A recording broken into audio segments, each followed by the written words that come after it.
Peraí, você já checou se tem reserva financeira ou só confia no Pix do dia 30? Segura essa curiosidade. No Brasil, ter uma reserva é quase um mito antropológico. Tipo o Curupira, a nota de 100 no bolso ou a promessa de reajuste que realmente paga suas contas. Se você não tem reserva, bem-vindo ao clube VIP dos que ainda acreditam no milagre do salário cair no dia certo. O gancho é simples. Quando a chuva cai, não adianta ter galocha de boa vontade. Precisa de guarda-chuva financeiro. E a maioria aqui sai para a rua com uma sacolinha de esperança e um guarda-chuva furado. Acordamos cedo, trabalhamos, pagamos o que dá e juramos que a partir do próximo mês vamos começar a poupar. Só que o próximo mês tem o mesmo roteiro: imposto, aluguel, feira, boleto surpresa e a promessa morre engavetada entre um Pix e outro. Ter uma reserva não é questão de ser rico, é questão de não ter o drama como rotina. Mas no Brasil, poupar virou palavra de elite. Ensinaram a gente a decorar capitais e datas históricas, mas ninguém tirou uma aula prática sobre o que fazer quando o carro quebra em plena segunda-feira.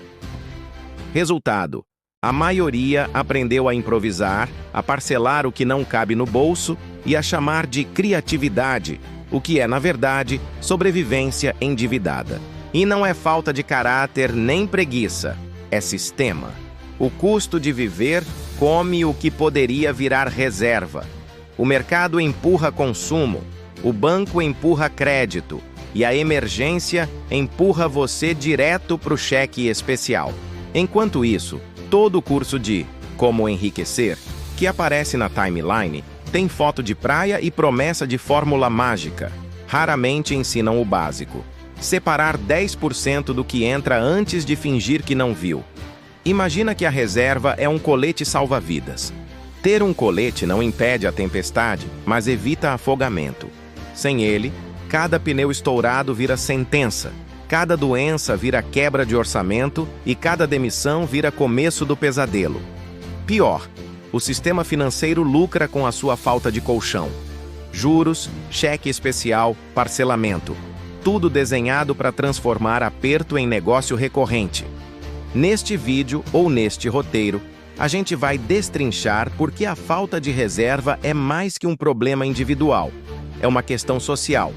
Vou mostrar como a falta de educação financeira, as condições salariais, o custo do crédito e a lógica do consumo funcionam juntos para manter milhões no modo apagar incêndio em vez de construir abrigo. E já aviso, não é um sermão moral, é um diagnóstico, com dose de ironia e um empurrão prático para você começar a mudar. Se prepara! No próximo bloco a gente entra no primeiro incêndio. Porque na prática, todo imprevisto vira crise quando não existe um colchão. O drama invisível da falta de reserva. Viver sem uma reserva financeira no Brasil é como andar de bicicleta sem freio em uma ladeira. A descida é divertida nos primeiros metros, mas o desespero chega logo depois. E o pior, aqui a ladeira nunca acaba. Todo mês começa com um agora vai, mas termina com o saldo zerado, o limite do cartão suspirando e a esperança parcelada em 12 vezes sem juros, ou quase. A falta de reserva é invisível porque ela não explode de uma vez, ela vai corroendo aos poucos. É o pneu que fura o gás que acaba a conta de luz que vem R$30 mais cara. E o desespero de quem percebe que o dinheiro que era para durar o mês inteiro já acabou no dia 12. É o tipo de coisa que não dá para postar no Instagram, mas que todo mundo sente no estômago. E o mais curioso é que, mesmo sem reserva, o brasileiro aprendeu a sobreviver com uma dignidade quase heróica. Quando o salário não dá, a criatividade entra em campo. Vende bolo, faz bico, corta a assinatura, finge que o arroz puro é dieta e jura que tá tudo bem. É o talento de transformar a falta em estratégia e ainda rir para não chorar. Mas o problema é estrutural. O sistema inteiro foi desenhado para te fazer gastar, não para te proteger. A publicidade te convence de que felicidade tem código de barras. O banco te oferece crédito pré-aprovado como se fosse presente. E o governo mal lembra que poupança existe. a não ser quando é para cobrar imposto sobre o que você ainda nem conseguiu guardar. O brasileiro médio vive no modo improviso financeiro. A cada mês, uma ginástica diferente para equilibrar as contas, pagar o mínimo do cartão e torcer para sobrar o suficiente para o básico. A reserva, nesse contexto, parece coisa de outro planeta. Porque, para guardar, primeiro é preciso sobrar. E o que sobra, normalmente, é cansaço. E quando o imprevisto chega, e ele sempre chega, o castelo desaba. Um pneu furado, uma consulta médica, uma conta atrasada. E lá se vai o equilíbrio construído com tanto esforço. É nessa hora que o banco aparece com aquele sorriso de vilão carismático. Tem crédito disponível para você. E pronto. O buraco, que era pequeno, vira cratera. O mais cruel é que o sistema faz parecer que o problema é seu. Como se faltasse disciplina e não oportunidade. Como se o erro fosse individual, quando o jogo inteiro é armado para te deixar vulnerável. E enquanto alguns acumulam patrimônio, outros acumulam boletos. Porque a sorte de nascer com reserva vale mais que qualquer taxa Selic. A falta de reserva não é só a ausência de dinheiro, é a ausência de paz. É viver no fio da navalha, sempre à beira do próximo susto. É não poder dizer não para um trabalho abusivo, porque não tem como ficar sem renda. É não ter o direito de adoecer, de parar, de respirar. E tudo isso se disfarça de vida normal, quando na verdade é sobrevivência constante. O brasileiro aprendeu a transformar o caos em cotidiano e a chamar de luta o que deveria ser apenas viver. Porque aqui, a reserva financeira é tratada como um privilégio e não como uma necessidade. E enquanto isso não mudar, continuaremos trocando tranquilidade por improviso, estabilidade por fé e futuro por parcelamento. O ciclo da dependência. O banco como amigo e vilão. Ah, o banco. Essa entidade mística que diz, conte conosco, mas só se for para te cobrar. Ele aparece como aquele amigo prestativo que oferece ajuda bem na hora em que você mais precisa. Você está sem reserva, o pneu furou, o filho ficou doente, a conta estourou. E lá vem o SMS Salvador. Crédito pré-aprovado disponível para você. É quase emocionante. Até ler as letras pequenas e perceber que o pré-aprovado vem com juros que fariam um agiota corar de vergonha. No Brasil, o banco é o herói e o vilão do mesmo filme. Ele te empresta o guarda-chuva quando o sol está brilhando e o toma de volta no primeiro sinal de chuva. É o ciclo perfeito.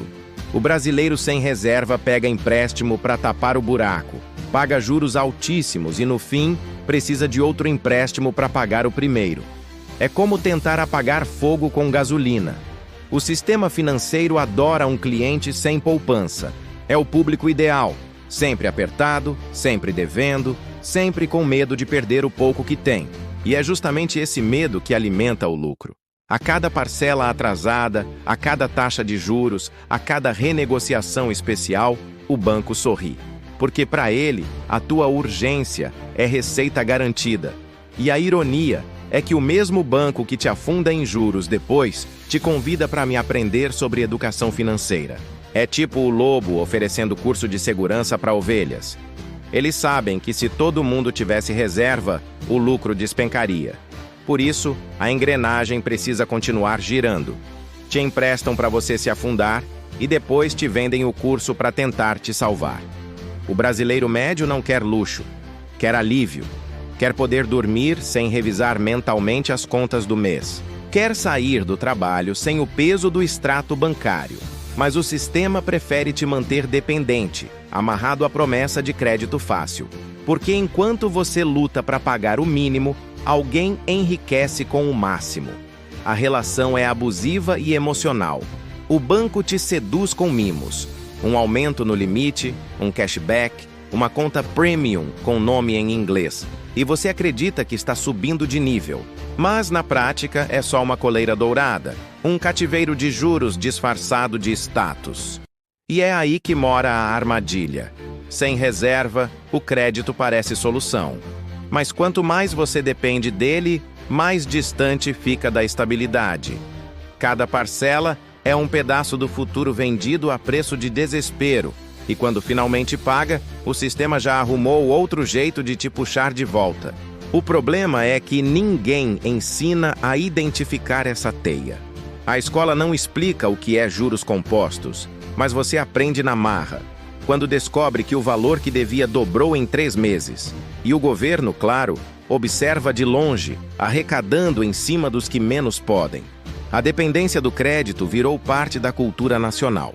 É o jeitinho financeiro, institucionalizado. O brasileiro já nem se espanta mais com o absurdo das taxas. Já naturalizou o aperto, o parcelamento, a dívida eterna. E enquanto isso, os bancos anunciam lucros bilionários, como se não fossem construídos com o suor de quem mal consegue sobreviver. No fim, o banco não é o vilão de um filme de ação. Ele é o roteirista. Ele escreve o enredo em que você corre, tropeça, se endivida e volta para pedir ajuda de novo. E o pior, faz parecer que a culpa é sua. A cultura do agora e a ilusão do controle. Vivemos na era do quero para ontem. O brasileiro médio pode até não ter reserva financeira, mas tem limite no cartão, e isso já parece sinônimo de poder. É o famoso compre agora, resolva depois. Mantra nacional que embala milhões de boletos todos os meses. O problema é que o depois sempre chega, e chega com juros. A falta de reserva financeira não é só um problema econômico, é um reflexo cultural. Desde cedo, somos condicionados a valorizar o imediato. O prazer instantâneo virou símbolo de sucesso. Se o vizinho comprou uma TV nova, a nossa parece pequena. Se o colega de trabalho viajou, a gente sente que está ficando para trás. E assim, o consumo vira competição. Uma corrida sem linha de chegada, onde o prêmio é mais dívida. O sistema entende isso muito bem. Ele não vende produtos, vende pertencimento. O banco não te oferece crédito, te oferece status. Tenha agora, pague depois. É o slogan moderno da escravidão financeira. É a promessa de liberdade com contrato em letras miúdas. E é nessa cultura do agora que nasce a ilusão do controle. A pessoa acredita que domina as próprias finanças porque sabe quanto deve. É o auto-engano mais brasileiro que existe. A gente se orgulha de pagar as contas em dia, mas esquece que o dinheiro não sobra porque tudo vai para cobrir o passado. É como correr numa esteira. Muito esforço, nenhum avanço. A ausência de poupança é também a ausência de fôlego. Um imprevisto simples, um remédio, um pneu, uma conta extra, vira crise.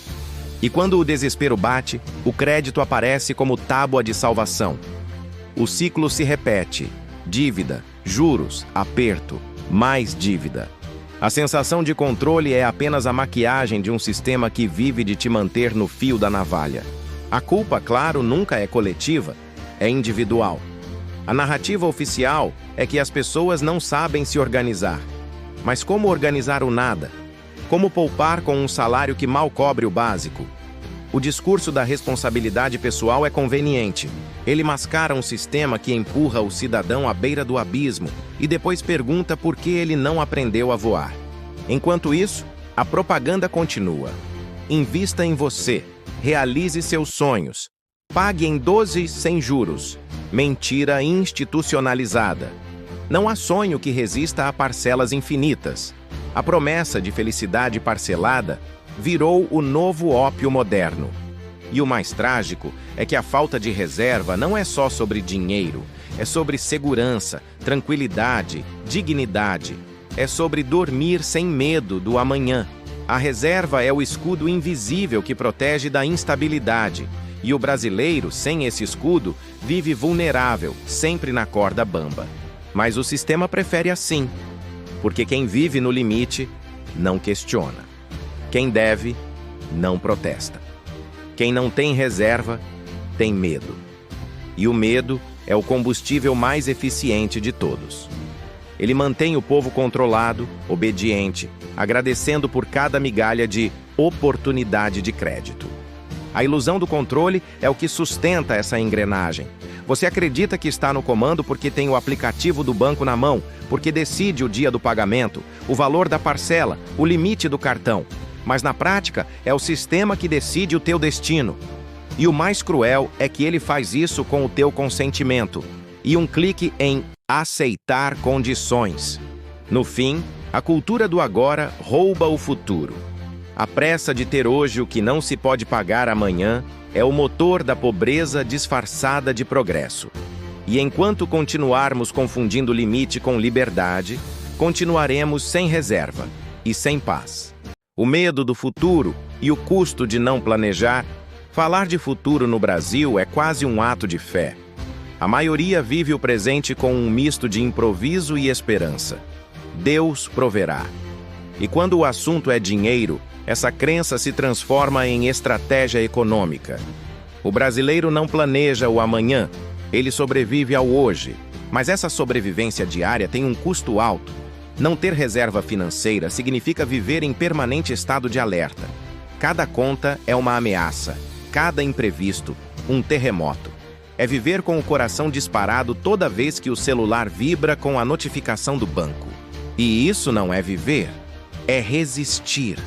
O medo do futuro virou rotina. A ideia de guardar dinheiro parece quase um luxo, algo reservado a quem ganha bem. Só que essa lógica é uma armadilha. Justamente quem ganha pouco é quem mais precisa de uma reserva. Sem ela, o imprevisto vira dívida, e a dívida vira desespero. É um dominó que sempre cai do mesmo lado, o do trabalhador. O sistema, claro, adora essa dinâmica. Ele lucra com o teu medo. O medo de perder o emprego, o medo de adoecer, o medo de não conseguir pagar o aluguel. É esse medo que te faz aceitar juros abusivos, tarifas sem sentido e contratos que você nem lê direito. Porque, no fundo, o medo paralisa. E quem tem medo, não questiona. Planejar é o oposto do medo.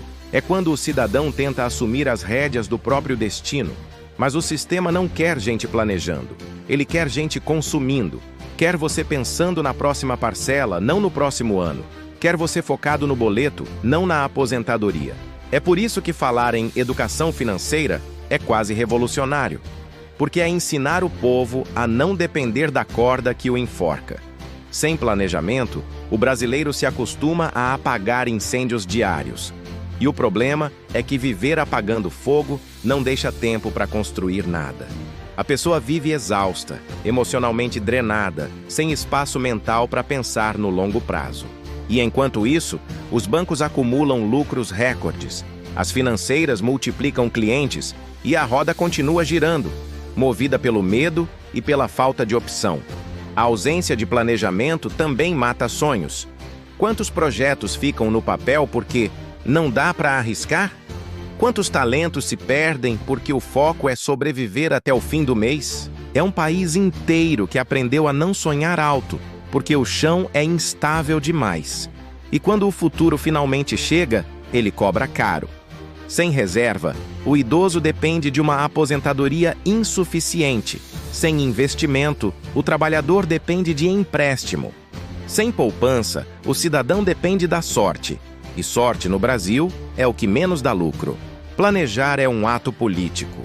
É dizer não a um sistema que lucra com o teu desespero.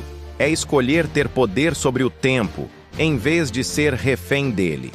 Mas para isso, é preciso quebrar o ciclo de improviso e medo. É preciso enxergar que segurança não é luxo, é necessidade. Enquanto o futuro for visto como um problema distante, o presente continuará sendo um campo minado. Porque quem não planeja o amanhã, vive repetindo o ontem. E quem vive apagando incêndio, nunca constrói nada duradouro. Nem paz, nem estabilidade, nem liberdade. E talvez o maior custo de não planejar não seja financeiro, mas humano. O de viver com medo constante.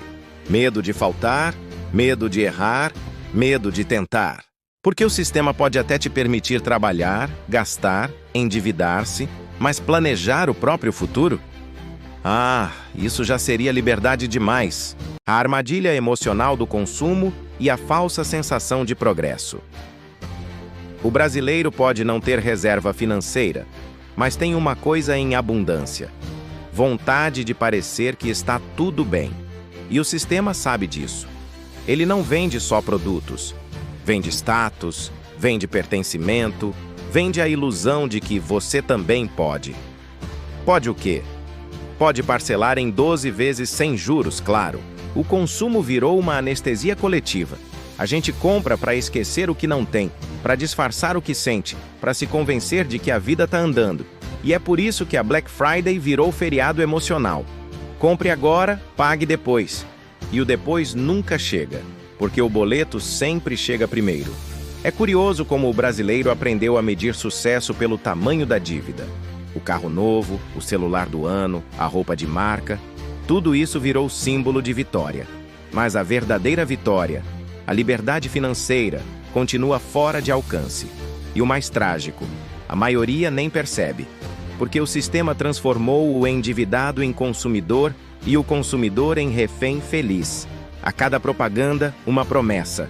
Você merece. Realize seus sonhos. O problema é que o sonho que eles vendem sempre vem com juros. É um ciclo perverso. Quanto mais você compra, mais trabalha. Quanto mais trabalha, mais se cansa. Quanto mais se cansa, mais precisa comprar algo para se sentir bem. É o capitalismo com perfume de autoestima. E o sistema é tão eficiente que conseguiu transformar o crédito em um elogio. O banco aumentou meu limite, diz o cidadão orgulhoso, como se tivesse recebido uma promoção espiritual.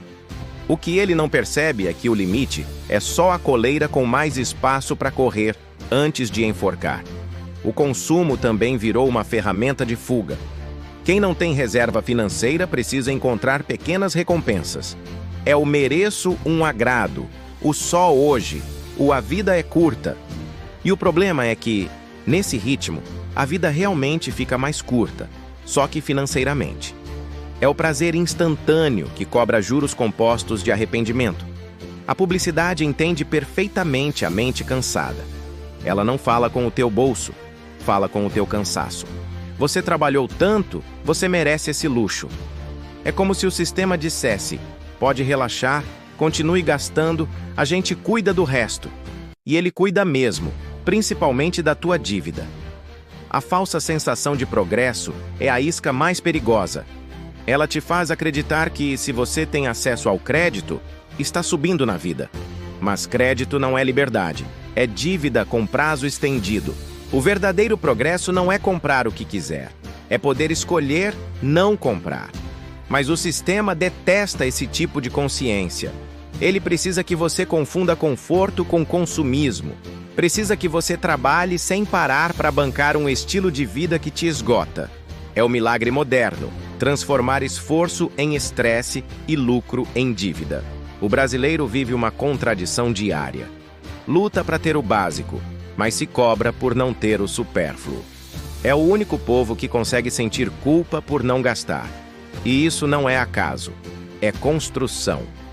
Décadas de publicidade, novelas, influenciadores e slogans criaram o mito do ter é vencer. E quando o ter falta, a autoestima vai junto. Enquanto o consumo for o único remédio emocional acessível, o país continuará doente. Porque não existe equilíbrio financeiro onde tudo é urgência e aparência. E o mais irônico é que quanto mais o brasileiro tenta melhorar de vida pelo consumo, mais o sistema melhora às custas dele. No fim, o consumo não é um vilão isolado, é uma armadilha emocional bem disfarçada. Uma que transforma frustração em lucro e esperança em carnê. E o resultado é um país cheio de gente cansada, endividada e acreditando que está progredindo, quando na verdade está só rodando em círculos, dentro de um shopping center. O ciclo infinito: trabalho, dívida e o eterno recomeço. O brasileiro médio vive um looping financeiro digno de seriado com infinitas temporadas. Trabalhar, pagar contas e recomeçar. Todo mês, a mesma trama, o mesmo drama e o mesmo vilão, o boleto. E o pior é que ele não precisa nem de trilha sonora. O barulho do Pix saindo da conta já é suficiente para causar suspense. O ciclo começa com esperança. Esse mês eu vou conseguir guardar um dinheirinho. Mal o salário cai, o banco já aparece com um sorriso. Parabéns, você recebeu. Mas, segundos depois, as contas chegam gritando: surpresa! E lá se vai a promessa de economia, junto com metade do 13º e a dignidade. É como correr numa esteira. Você se esforça, soa, se cansa e termina no mesmo lugar. Trabalha o mês inteiro para sobreviver ao próximo, sempre acreditando que no futuro vai melhorar. Mas o futuro chega com reajuste na energia e aumento no aluguel. É um ciclo que não se fecha, porque a cada volta, alguém tira um pedaço maior do teu bolso. A economia brasileira é uma verdadeira academia de resistência emocional. Você aprende a sobreviver com pouco, a negociar prazo, a parcelar até a paciência. E quando tudo parece sob controle, surge uma nova taxa, uma nova dívida, um novo imprevisto, e o jogo recomeça. O sistema funciona como um cassino. O trabalhador sempre acha que dessa vez vai ganhar. Quando eu receber aquele aumento, quando eu pagar esse empréstimo, quando sobrar no final do mês... mas o cassino sempre vence, porque as regras nunca foram feitas para você sair dele. Trabalhar virou sinônimo de apagar incêndio. Você não constrói nada. Você só impede o colapso. É pagar o cartão para liberar o limite, usar o limite para pagar a conta e fazer uma nova dívida para respirar. A roda gira, e o trabalhador gira junto, tonto, cansado, e com a sensação de que está sempre começando do zero. O mais perverso é que o sistema chama isso de mérito. Diz que quem consegue pagar as contas em dia é um vencedor. Vencedor de quê? De um jogo onde o prêmio é poder continuar jogando. É quase poético. O trabalhador brasileiro não quebra, ele se adapta, se endivida, se reinventa, se reprograma. É o verdadeiro atleta financeiro, campeão de sobrevivência. E mesmo assim, há sempre quem diga: é só se planejar melhor, como se o problema fosse falta de planilha e não de salário. Planejamento não enche a geladeira, Excel não paga aluguel e motivação não substitui um aumento. O que existe é um país onde quem trabalha mais continua sendo quem tem menos, e quem tem mais continua ensinando os outros a empreender. Esse ciclo é tão cruel que até o tempo vira dívida. O trabalhador não poupa dinheiro porque não sobra tempo para pensar em como.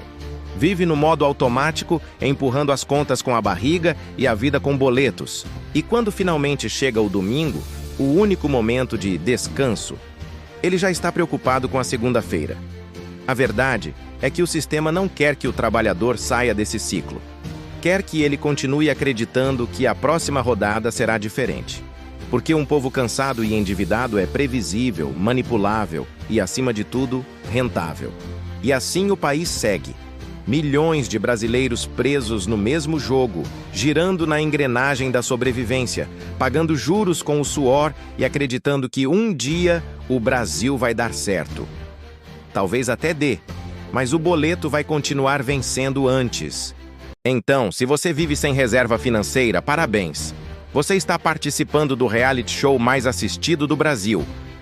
Quem sobrevive até o próximo salário? Um programa sem prêmio, sem folga e sem segunda temporada de férias. Aqui, cada imprevisto é um episódio novo, e o vilão é sempre o mesmo, o extrato bancário. Enquanto em outros países o povo investe, aqui a gente reza. E não é oração para ficar rico, não. É para a máquina do cartão não recusar. A verdadeira fé do brasileiro não está na religião, está no limite do cheque especial. Mas calma, porque o sistema quer que você acredite que tudo bem viver assim, que não ter reserva é normal, que o importante é viver o presente. Claro, viver o presente, parcelado em 12 vezes. Afinal, quem precisa de segurança quando se tem esperança? E o mais trágico, ou cômico, depende do ponto de vista, é que o país trata o tema com o mesmo entusiasmo de uma aula de matemática na sexta-feira. Educação financeira só aparece quando o estrago já está feito. A escola ensina a calcular a hipotenusa, mas não a calcular os juros do cartão. Resultado: todo mundo vira adulto com diploma na parede e dívida na carteira. Ter uma reserva financeira no Brasil é quase um superpoder, porque aqui emergências não são raras, são rotina. E o brasileiro, sem poupança, virou especialista em improviso. É o povo que paga incêndio com gasolina e ainda sorri. Mas um dia, talvez, a gente perceba. Segurança financeira não é luxo, é liberdade. É poder respirar sem medo do boleto. É não depender de banco para comprar o básico. É ter paz, aquela mesma que os juros te tiram toda vez que o salário cai. E se você chegou até aqui, talvez já tenha percebido. O sistema quer te manter cansado, endividado e distraído. Porque quem vive apagando incêndio não tem tempo para construir futuro. Então pensa bem. Se o seu dinheiro sempre desaparece e o seu amanhã nunca chega, será que você está vivendo ou só sobrevivendo a prazo? Se essa reflexão te cutucou um pouco, não foge não. Deixa o like, se inscreve e vem para o próximo vídeo. Porque aqui a gente fala das verdades que o sistema prefere parcelar. E lembra, guardar dinheiro pode ser difícil, mas ignorar a realidade sai bem mais caro.